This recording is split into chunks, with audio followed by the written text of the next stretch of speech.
This video is about how to get a cheap external media reader. As some of you may already know from my recent Twitter posts, I've been a bit sick. There's no need to worry about me, I'm doing fine, but I am isolated and I can't get to the lab where the old PCs are, so this video is going to be here from the office. There is something I've been meaning to share with you for a while, but I hadn't so far figured out the format. Considering the situation, I guess a video will do. Have you ever busted out an awesome DVD from a show you love only to realize your beautiful modern computer system has no way to read physical media? How about buying a brand new and fully featured gaming laptop, and when you get your favorite game to try out, you find yourself with the same problem again of having no physical media reader on the damn thing?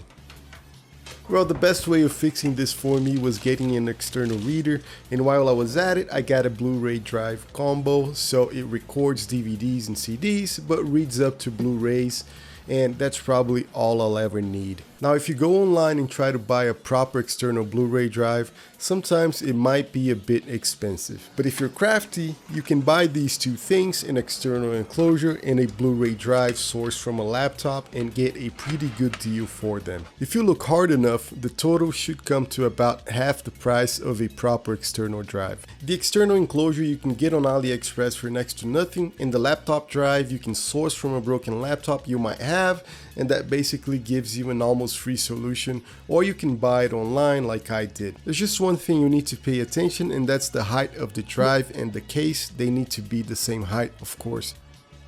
So here is my thing. It's already put together, but it's really simple. It only has two screws on the back. The back plate holds all the connections and circuits it needs, so you just stick it in the SATA ports in the back of the drive, and yeah, needs to be a SATA drive. Another important thing, if you're getting an IDE drive, look for an enclosure with an IDE interface. Hopefully this can help you if you find yourself in the same situation. I like this solution because it doesn't require a power brick, only the two USB connections, and it works perfectly. So I hope you guys enjoyed this one, and while you're here, why not check out this video where I had some trouble installing some cache in the infamous 486 motherboard, the PC Chips M919.